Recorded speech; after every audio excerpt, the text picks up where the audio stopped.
सुप्रभात विद्यार्थियों आप सबका स्वागत है आपके अपने YouTube channel Hindi classes NCERT and RBSE form मेधावी कौशिक पर। जैसा कि आपको पता है विद्यार्थियों, बहुत ही महत्वपूर्ण प्रकरण अपठित पद्यांश के प्रश्न। वास्तव में तो अपठित पद्यांश जो पेपर में आएगा और पेपर में आने के बाद में उस पद्यांश को सबसे पहले आपने बहुत ही ध्यान से पढ़ना है। कविता की पंक्तियों के अर्थ को समझने का प्रयास करना है विद्यार्थियों। उसके बाद वो 4 या 5% जो आपसे पूछे है उसको आपने सही करना है विद्यार्थियों। इसी क्रम में मैं आपको बता रहा हूँ अपठित पद्यांश के प्रश्न में सबसे पहले बताऊंगा अपठित पद्यांश के अर्थ को कैसे समझना होता है। उसके बाद इसके प्रश्न किस प्रकार से होते हैं। विद्यार्थियों, जैसा कि आपको पता है मेरा नाम मेधावी कौशिक है, मांगड़ टाउन का रहने वाला हूँ। ये मेरा कॉन्टैक्ट नंबर है। अगर आप में से कुछ भी पूछना चाहते हैं तो आप मुझे कॉमेंट कर सकते हैं, फोन कर सकते हैं। यथासंभव मैं आपके प्रश्नों का जवाब देता हूं विद्यार्थियों। देखिए विद्यार्थियों, अपठित पद्यांश के प्रश्न सबसे पहले देखिए विद्यार्थियों, अपठित पद्यांश किस प्रकार का होता है। विद्यार्थियों, अगर मेरे द्वारा बनाई वीडियो को पसंद आए तो इसे ज्यादा लाइक कीजिए, कमेंट कीजिए, शेयर कीजिए विद्यार्थियों। और चैनल पे अगर आप नए हैं तो चैनल को सब्सक्राइब कर लीजिए और पास में बेल आइकन दबा दीजिए ताकि तुरंत क्या है आपके पास नोटिफिकेशन पहुंच जाए, आपकी तैयारी यथावत करती रहे। खूब पढ़िए विद्यार्थियों। देखिए विद्यार्थियों, अपठित पद्यांश। सुनाता हूं मैंने भी देखा, काने बादन में हंसी चांदनी की रेखा। काने बादन जाति द्वेष के, काने बादन विश्व कलेश के, काने बादन उठते पर नव स्वतंत्रता के प्रवेश के। सुनाता आया हूं है देखा, काने बादन में हंसी चांदनी की रेखा। बहुत ही अच्छी कविता। देखिए विद्यार्थियों, सुनाता हूं मैंने भी देखा है, सुनता हूं मैंने भी देखा है। वो क्या कह रहा है कवि कि मैं हमेशा क्या कर रहा हूं, सुनता हूं। मैं सुनता हूं और मैंने भी देखा है, वास्तव में प्रत्यक्ष देखा है, अनुभव किया है। इस सच्चाई से मैं अवगत हूं, इस सच्चाई को मैं जानता हूं। इसलिए कवि क्या कह रहे हैं यहाँ पे, सुनता हूं मैंने भी देखा, काने बादन में हंसती चांदनी की रेखा। कि काने बादलों के बीच में क्या है, हंसती रहती है। कौन हंसती रहती है, चांदनी की रेखा। चांदनी रेखा मतलब जब आसमान में मौसम बहुत ज्यादा खराब होता है, बादल आ जाते हैं, काले रंग के बादल, उस समय जब बादल टकराते हैं तो टकराने के बाद क्या होता है भाई, उसमें से बिजली उत्पन्न होती है। आपको पता है उस बिजली की रेखा के अंदर जो प्रकाश होता है उसको वो क्या कह रहा है, चांदनी की रेखा कह रहा है। इसलिए कवि यहाँ पे क्या कह रहा है, काने बादल में हंसती चांदनी की रेखा, काने बादन जाति द्वेष के। काने बादन किसके है, जाति के हैं, द्वेष के। द्वेष का मतलब एक दूसरे के विपरीत विचारधारा रखना, जातिगत संकीर्णता रखना, जातियों के बीच में विभिन्नता रखना, छोटी सोच को बताना विद्यार्थियों। तो ये कह रहा है कवि यहाँ पे, काने बादन जाति द्वेष के, काने बादन विश्व कलेश के। ये काने बादन क्या है, यहाँ पे काने बादने का मतलब यहाँ पे क्या है विद्यार्थियों, अंधकार से मतलब है, घटिया सोच से मतलब है, गलत विचारधारा से मतलब है काने बादन का। तो कवि यहाँ पे क्या कह रहे हैं, काने बादन विश्व कलेश के। काने बादन ही तो है, वो क्या है, विश्व कलेश के बादन है। विश्व में जो आपस में संघर्ष हो रहे हैं, जो आपस में एक दूसरे से लोग लड़ाई कर रहे हैं, एक दूसरे को मारने का प्रयास कर रहे हैं, एक दूसरे को समाप्त करने का प्रयास कर रहे हैं, ये क्या है, काने बादन है। काने बादन उठते पर नव स्वतंत्रता के प्रवेश के। कहीं कहीं काने बादन क्या उठते भी है, किसके लिए, नव स्वतंत्रता। नव स्वतंत्रता मतलब नई विचारधारा, नई सोच, नया विचार, आपस में भाईचारे की भावना, प्रेम की भावना, स्नेह की भावना। इसलिए कवि यहाँ पे क्या कर रहे हैं, काने बादल उठते पर नव स्वतंत्रता के प्रवेश के। सुनता आया हूं है देखा। कवि यहाँ पे वापस क्या है, सुनता आया हूं है देखा। मैं सुनता भी आया हूं, मैं देखा भी है, अनुभव भी किया है कि जब निराशा ज्यादा हो जाती है उस समय क्या है, एक आशावादी विचार क्या है, पूरे जीवन में बदलाव कर देता है। जैसे अंधकार को समाप्त करने के लिए एक दीपक की एक ज्योति ही प्राप्त होती है, उसी पर कवि कह रहा है कि मैंने क्या किया है, देखा है, सुनता आया हूं है देखा, काने बादन में हंसती चांदनी की रेखा। काने बादलों में कौन हंस रही है, चांदनी की रेखा हंस रही है। सुनता आया हूं है देखा, काने बादल में हंसती चांदनी की रेखा। काने बादल में कौन हंस रही है भाई? चांदनी की रेखा हंस रही है। देखिए विद्यार्थियों, सुनता हूं मैंने भी देखा, काने बादल में हंसती चांदनी की रेखा, काने बादल जाति द्वेष के, काने बादल विश्व कलेश के, काने बादल उठते पर नव स्वतंत्रता के प्रवेश के, सुनता आया हूं है देखा, काने बादल में हंसती चांदनी की रेखा। मुझे उम्मीद है विद्यार्थियों आपको पंक्तियों के समझ में आ गए होंगे। विद्यार्थियों जैसा कि मैंने बार बार बताया है, इतनी कठिन कविता नहीं आएगी। कविता ऐसी आएगी जिसका अर्थ आप समझ पाए, जिसका अर्थ आप आसानी से निकाल पाए, ऐसी कविता आएगी। तो इसी प्रकार के वक्तव्य, इसी प्रकार के पद्यांश में आपके सामने लेके आता हूँ विद्यार्थियों। मुझे उम्मीद है आपको इस अपठित पद्यांश की व्याख्या समझ में आ गई होगी। सबसे पहले आपने उस अपठित पद्यांश को या गद्यांश को पढ़ना है और पढ़ने के बाद समझना है। समझने के बाद ही आपने क्या करने हैं? प्रश्न उत्तर को हल करने का प्रयास करना है। विद्यार्थियों जैसा कि पता है आपको कि पढ़ाने का एक ही उद्देश्य है कि आपको साथ साथ में याद हो, तो साथ साथ में याद करने का प्रयास कीजिए, अर्थ को समझ लिया। अब देखिए वो क्या प्रकार के प्रश्न वो इन पद्यांश में पूछेगा, उसको देखिए विद्यार्थियों। जैसे विद्यार्थियों पहला प्रश्न जो उसने दे रखा है वो ये है, काने बादल में हंसती चांदनी की रेखा। तो दूसरी पंक्ति है काने बादल में हंसती चांदनी की रेखा। अंतिम पंक्ति भी देखिए विद्यार्थियों, काने बादल में हंसती चांदनी की रेखा।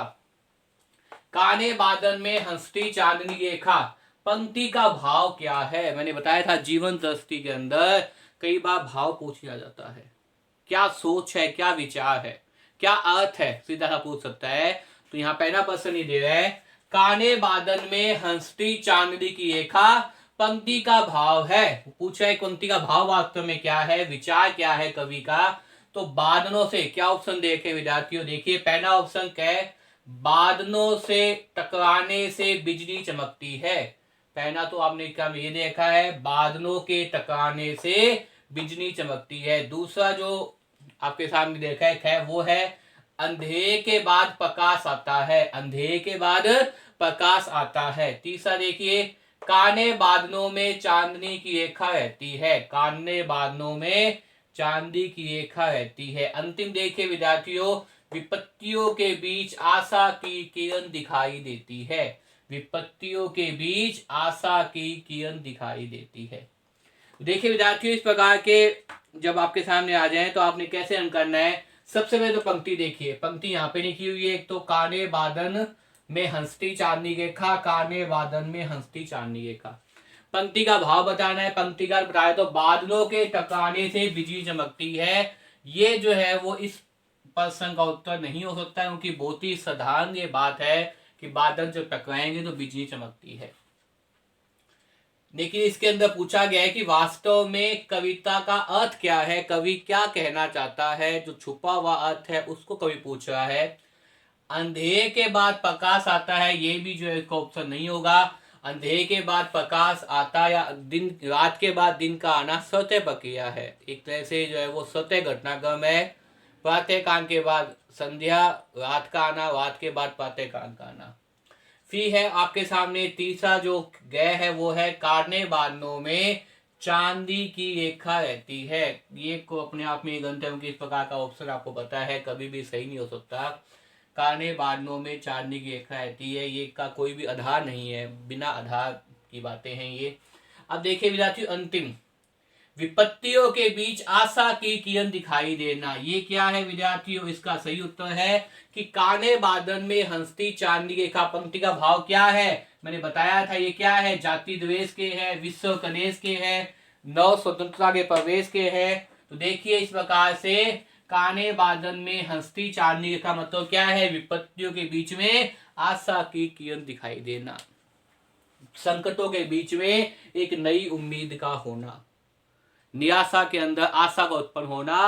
तो इसलिए विद्यार्थियों इस प्रकार से जो पहला प्रश्न है, काने बादल में हंसती चांदनी की रेखा, पंक्ति का भाव है, पंक्ति में जो छुपा हुआ है वो क्या हो जाएगा आपके सामने, विपत्तियों के बीच आशा की किरण दिखाई देना। क्या हो जाएगा विद्यार्थियों? विपत्तियों के बीच आशा की किरण दिखाई देना। तो निसंदेह का उत्तर क्या हो जाएगा?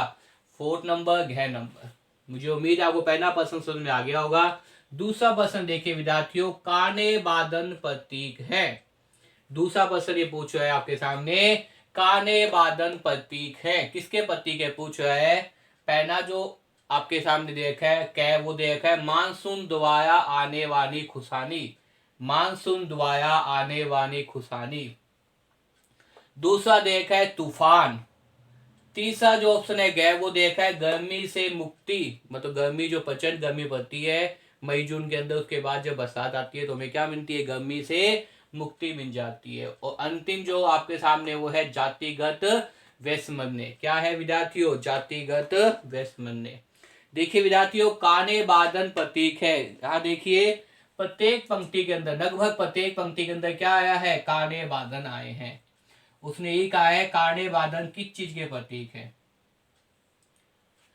काने बादन जाति द्वेष के, काने बादन विश्व कलेश के, काने बादन उठते पर, काने बादन में हंसती चांदनी की रेखा है। काने बादन जाति द्वेष के, जाति द्वेष का मतलब यहाँ पे क्या है, जातिगत विभिन्नताएं। समाज को पतन की ओर लेके जाने में कई बार हमारे जातियों पर आक्रमण हुआ है। जातिगत द्वेष, जातिगत जो है वो विभिन्नताएं उत्पन्न करते हुए दो समाज की विचारधाराओं को आपस में लड़ाया गया है। और लड़ने के बाद में क्या है, कुछ लोग अपना फायदा उठाने के लिए, राजनीतिक लाभ उठाने के लिए इस प्रकार की द्वेष की बातें आज भी फैलाते रहते हैं। तो देखिए विद्यार्थियों, अब काने बादन प्रतीक है, पूछ रहा है कि काने बादन किसका प्रतीक है। तो मानसून के द्वारा आने वाली खुशानी, ये कभी भी जो है वो इसका उत्तर नहीं होगा कि मानसून के बाद आने वाली खुशानी। मानसून के बाद आने वाली बरसात जो है वो आप कह सकते हैं तूफान, सीधा जाता है। तूफान का मतलब यहाँ पे नहीं है। कभी भी पंक्तियों के अंदर आप देखें तो पंक्तियों में ऐसा नहीं दिखाई दे रहा कि तूफान आ गया है, आंधी आ गई है, आंधी आने के बाद में जो है वो किसी के छप्पर उड़ गए हैं, बहुत तेज बरसात आ गई है, पेड़ झुक गए हैं, पत्ते पत्ते दिखाई दे रहे हैं, पानी भर गया सड़कों के अंदर। अगर ऐसा कुछ वक्तव्य होता कविता की पंक्तियों के अंदर तो आप कह सकते थे क्या होता है इसका उत्तर दूसरा हो सकता है, लेकिन तूफान। लेकिन ऐसा इन पंक्तियों में कुछ भी नहीं है विद्यार्थियों। मैंने इसलिए कहा था कि सबसे पहले आपको इस प्रकार से अपठित पद्यांश की पंक्तियों के अर्थ को समझने का प्रयास करना है 5 मिनट। उसके बाद आपके प्रश्न कभी भी गलत नहीं होंगे। उसके बाद देखिए गर्मी से मुक्ति, ये ऑप्शन भी आपके सामने नहीं होगा क्योंकि यहाँ कहीं भी इस प्रकार का वक्तव्य का कहीं भी जिक्र नहीं किया कवि के द्वारा इन पंक्तियों में कि कवि की गर्मी के अंदर लोग तप रहे थे, बरसात आने के बाद में उन्हें प्रसन्नता हुई, उन्हें गर्मी से मुक्ति मिल गई। ऐसा कुछ भी इन पंक्तियों में नहीं दिखाई देगा। अब देखिए विद्यार्थी, अंतिम ऑप्शन जो है वो है जातिगत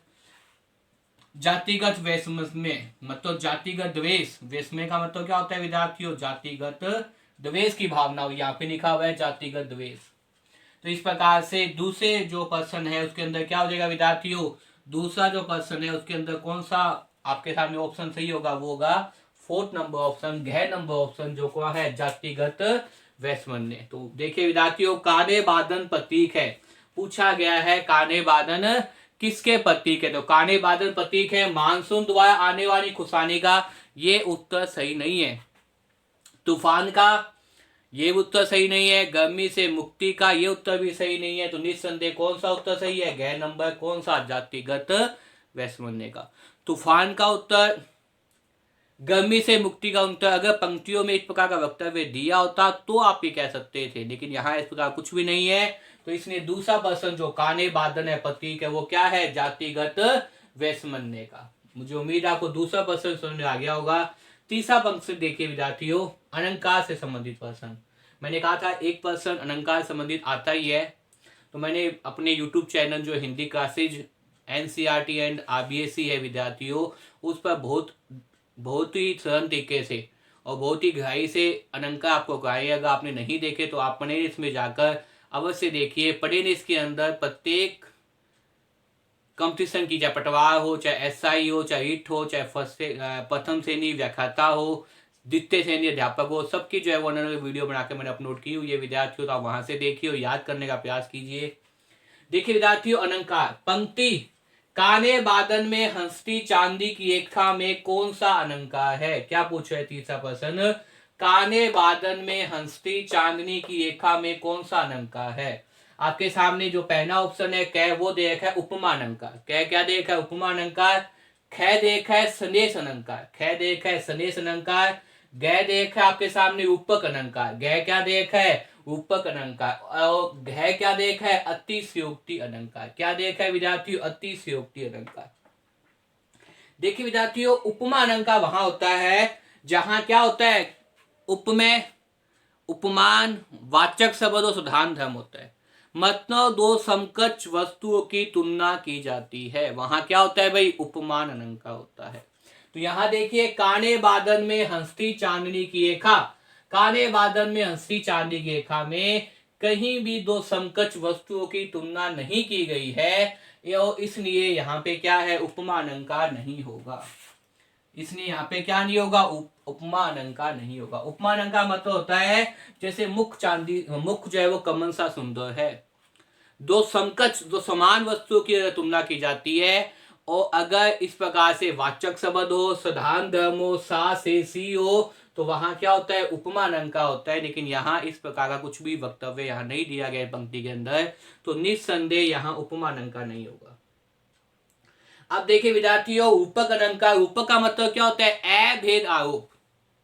रूपक का मतलब क्या होता है अभेद आरोप। मतलब जबरदस्ती जो अगर तुलना की जाती है कभी किसी पंक्ति के अंदर कवि के द्वारा, तो वहां क्या होता है वहां होता है रूपक अलंकार। जबकि यहाँ ऐसा भी कुछ भी नहीं है। इन पंक्तियों के अंदर यहाँ कहीं भी जबरदस्ती जो है वो किसी प्रकार के उपमान नहीं दिए गए हैं, जबरदस्ती किसी प्रकार को अर्थ नहीं दिया गया है। तो देखिए विद्यार्थियों इसलिए इस प्रश्न का उत्तर रूपक अलंकार भी नहीं होगा। आगे देखा है अतिशयोक्ति अलंकार। अतिशयोक्ति अलंकार विद्यार्थियों मैंने आपको पहले ही बताया था, बात अति का मतलब क्या होता है बहुत ज्यादा अति होना। अतिशयोक्ति अलंकार भी यहाँ पे नहीं है। अतिशयोक्ति का मतलब क्या है कवि के द्वारा जहां बहुत ही बढ़ा चढ़ाकर वर्णन किया जाए। भी तलवार तो भी राजा के पास ही, इससे पहले सेना मर गई। चेतक सोच रहा था माना बताओ अपने घोड़े पर बैठा हुआ कि चेतक जो है खाई को कैसे पार करेगा, इतने में घोड़ा जो है कूद के उधर पार हो गया। इस प्रकार के वाक्य जो होते हैं उनको बोलते हैं अतिशयोक्ति अलंकार, बहुत ही बढ़ा चढ़ाकर वर्णन करना। इस प्रकार की पंक्तियों के अंदर कहीं भी जो पंक्ति पूछी गई है काने बादल में हंसती चांदनी की रेखा है, इसमें कहीं भी अतिशयोक्तिपूर्ण वर्णन नहीं किया गया है, बढ़ा चढ़ाकर वर्णन नहीं किया गया है, सच्चाई से मिलता हुआ वर्णन है विद्यार्थियों। सच आपके सामने बताने का प्रयास कर रहा है कवि यहाँ पे, जो जीवन की सच्चाई है जो समाज की सच्चाई है उसको बताने का प्रयास कर रहा है। तो एक तरह से सच्चाई के साथ आप देख सकते हैं तो अतिशयोक्ति अलंकार वहां होता है जहां सच्चाई से बहुत कोसों दूर की बात हो, जिस पे विश्वास नहीं किया जा सके, बहुत ही बढ़ा चढ़ाकर वर्णन कर दे कवि, तो वहां किसका होता है अतिशयोक्ति अलंकार होता है। लेकिन इन पंक्तियों के अंदर कहीं भी बहुत ही बढ़ा चढ़ाकर वर्णन नहीं किया गया, कवि ने सच्चाई के साथ बताने का प्रयास किया। और समाज में आज भी कई बार ऐसी चीजें हमें देख जाती है, जातिगत भिन्नता की बातें, जातिगत द्वेष की भावना, कुछ लोग जो अपना फायदा उठाने के लोगों को आपस में लड़ाते रहते हैं, तो इसलिए यहाँ अतिशयोक्ति अलंकार भी नहीं होगा। अब देखिए विद्यार्थियों संदेश अलंकार। संदेश अलंकार मतलब क्या होता है कि एक शब्द का क्या है भाई एक से ज्यादा अर्थ निकले। वहां क्या होता है विद्यार्थियों वहां आपके सामने संदेश अलंकार होता है जब क्या हो विद्यार्थियों एक से ज्यादा क्या हो भाई अर्थ निकलने जाते हैं, एक शब्द के क्या हो अनेक अर्थ निकलते हैं, तो वहां पे क्या होता है विद्यार्थियों संदेश अलंकार होता है। तो काने बादल में हंसती चांदनी की रेखा, ये जो पंक्ति है इसके अंदर मैं बताया था एक से ज्यादा अर्थ निकल रहे हैं। एक तो अर्थ मैंने बताया था जब बादल आपस में टकराएं तो बिजली उत्पन्न होती है। एक मैंने आपके सामने पहला प्रश्न बताया था विपत्तियों के बीच में आशा की किरण दिखाई देना, मतलब संकटों में जो व्यक्ति घिरा होता है, कहते हैं ना डूबते को टिंके का सहारा, वही बात है यहाँ पे। तो इसलिए क्या है यहाँ पे कौन सा उत्तर हो जाएगा संदेश अलंकार हो जाएगा। संदेश अलंकार का मतलब यह होता है विद्यार्थियों कि एक शब्द के कई अर्थ निकलना, अलग अलग प्रसंगों के अंदर अलग अलग वक्तव्यों के अंदर जब कवि उस शब्द को प्रयुक्त करे या आप उस शब्द को प्रयुक्त करें तो आपके सामने एक शब्द के कई अर्थ निकलते हो, तो वहां क्या होता है वहां आपके सामने निस्संदेह संदेश अलंकार होता है। तो यहाँ देखिए विद्यार्थियों पंक्ति काने बादल में हंसती चांदनी की रेखा में कौन सा अलंकार है, अलंकार कौन सा हो जाएगा विद्यार्थियों संदेश अलंकार हो जाएगा। क्योंकि एक तो काने बादल में, काने बादल का मतलब क्या है बादल आ गए बिजली चमक रही है तो चांदनी रेखा है। दूसरा अर्थ क्या है विपत्तियों के बीच में क्या है, आशा की किरण दिखाई देना। तो इस प्रकार से देखिए विद्यार्थियों, पंक्ति वही है, लेकिन बार बार वक्तव्य चेंज करने पर, बार बार घटनाक्रम चेंज करने पर, परिवर्तन करने पर अर्थ क्या हुआ है, परिवर्तित हुआ है। तो निस्संदेह कौन सा अंक का हो जाएगा, यहाँ सनेश अंक का हो जाएगा।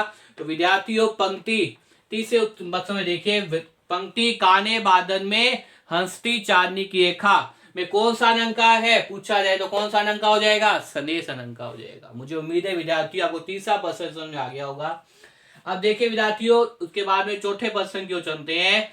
स्वतंत्रता का विलोम शब्द है पूछा गया है, स्वतंत्रता का विलोम शब्द है। विलोम शब्द से मतलब एक भाषा का प्रश्न पूछा उन्होंने। तो देखिए स्वतंत्रता का विलोम शब्द क्या हो जाएगा, आप लोगों को पता है। अगर स्वतंत्र होता तो आप कह सकते थे स्वतंत्र, अगर स्वतंत्र, अगर स्वाधीनता होती तो क्या हो जाती, पराधीनता हो जाती। अगर स्वतंत्र होता तो क्या हो जाता, आपका स्वतंत्र हो जाता। तो इस प्रकार से पूछा क्या गया है, स्वतंत्रता पूछा गया है। तो उत्तर क्या हो जाएगा, स्वतंत्रता। उत्तर क्या हो जाएगा विद्यार्थियों, स्वतंत्रता। राजा होता तो गुलाम हो जाता। देखिए पराधीनता तब बनता जब यहाँ पे क्या होता है, यहाँ शब्द होता स्वाधीनता। हालांकि अर्थ एक जैसा ही निकल रहा है, लेकिन अगर आप देखा जाए बनावट के आधार पर, संरचना के आधार पर देखा जाए तो पराधीनता का विलोम क्या है विद्यार्थियों। मैं बार बार कहता हूं आपसे कि जब आप इस प्रकार के प्रश्नों को हल गए तो आप चारों जो आपके सामने चार विकल्प दिए होते हैं उन चारों विकल्पों को ध्यान से देखिए और देखने के बाद समझने का प्रयास कीजिए। जो आप भाई ध्यान से देखेंगे तो दो विकल्प तो आपको वैसे ही दिखाई दे देंगे, उसके बाद दो बचेंगे, दो में से अगर आप बहुत ध्यान से एक दो आप रखेंगे तो आपको सही उत्तर का विकल्प मिल जाएगा। गलत उत्तर पहचानने का प्रयास कीजिए, उसके बाद आपके पास सही उत्तर अपने आप ही दिखाई देने लग जाता है। तो देखिए विद्यार्थियों, स्वतंत्रता का मतलब क्या है, स्वाधीनता का विलोम शब्द क्या होता है, स्वाधीनता होती है। जबकि यहाँ पे क्या है, स्वतंत्रता लिखा हुआ है। स्वतंत्र का विलोम शब्द क्या होता है, स्वतंत्र होता है। स्वतंत्र का विलोम शब्द क्या होता है, स्वतंत्र होता है, वो भी नहीं है। राजा का क्या होता है, गुलाम होता है। गुलाम का मतलब सेवक, राजा का मतलब आपको बताइए सदस्य होना। तो गुलाम का विलोम क्या है, राजा, ये भी नहीं हो सकता। तो इस प्रकार से देखिए, हाँ स्वतंत्रता का विलोम शब्द क्या बनता है, स्वतंत्रता बनता है। या स्वतंत्र का विलोम शब्द क्या होता है, स्वतंत्रता होता है। तो इस प्रकार से यहाँ जो ऑप्शन हो जाएगा वो क्या हो जाएगा आपके सामने, तीसरा मतलब गैर, और वो हो जाएगा सही। स्वतंत्रता का विलोम शब्द क्या होता है, स्वतंत्रता। क्या होता है विद्यार्थियों, स्वतंत्रता। मुझे उम्मीद है विद्यार्थियों आपको